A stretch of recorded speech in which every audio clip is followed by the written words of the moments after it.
ప్రొద్దుటూరు నెహ్రూ రోడ్లో పాత్రికేయుల సమావేశం నిర్వహించారు మాజీ ఎమ్మెల్యే నంద్యాల వరదరాజుల రెడ్డి. ఈ సమావేశంలో ఆయన మాట్లాడుతూ పొద్దుటూరులో వైసీపీ పాలనలో అరాచకాలు ఎక్కువయ్యాయని, అందుకే తాను తిరిగి రాజకీయాల్లోకి వస్తున్నానని అన్నారు. గత ప్రభుత్వ హయాంలో తాము పేదలకు 2 సెంట్ల స్థలంలో ఇళ్ల నిర్మాణం చేపట్టామని, కానీ నేడు వైసీపీ దానిని 1 సెంటుకే పరిమితం చేసి పేదల కడుపు కొట్టిందని అన్నారు. తమ ప్రభుత్వ హయాంలో నియోజకవర్గ పరిధిలో ఎన్నో అభివృద్ధి కార్యక్రమాలు చేపట్టినట్టు తెలిపారు. ప్రజలకు మంచి చేయాలని సంకల్పంతో తాను లేదా తన కుమారుడు నంద్యాల కొండారెడ్డికి టీడీపీ టికెట్ ఆశిస్తున్నట్టు ఆయన వెల్లడించారు. రానున్న 2024 ఎన్నికలలో ప్రజలు తనను ఎమ్మెల్యేగా ఎన్నుకోవడం ఖాయమని ఆశాభావం వ్యక్తం చేశారు. ఆయన బావమరిది గారు నేనేదో గతంలో అవినీతి చేస్తున్నారు, భూ కబ్జాలు చేస్తున్నారు, మట్కా క్రికెట్ బెట్టింగు ఇవన్నీ చేస్తే విపరీతంగా వేల కోట్ల రూపాయల డబ్బులు సంపాదిస్తున్నారని వారి మీద చెప్పినారు గతంలో.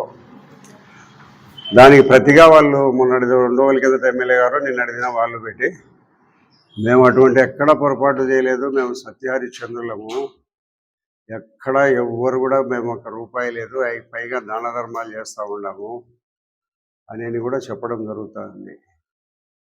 ఇదంతా కూడా ఇదే లాస్ట్గా మాట్లాడుతున్న వాళ్ళ మీద మళ్ళా కూడా మాట్లాడను. ఎందుకంటే నిజాన్ని ఒప్పుకునే ధైర్యం వాళ్ళకు లేదు.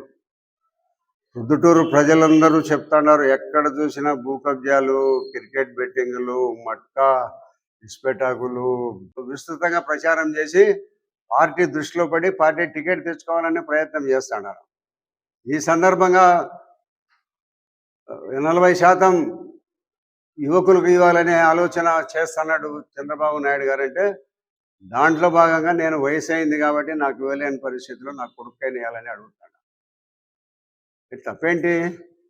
రాజకీయాలలో ఉండాలనుకుంటున్నాము, ప్రచారం చేస్తున్నాము, మమ్మల్ని పిలిచినాడా లేదా అని అంటే 1985లో నేను తెలుగుదేశం పార్టీలో లేను, నన్ను పిలిచి టికెట్ ఇచ్చినారు ఈరోజు లాస్ట్ నామినేషన్గా.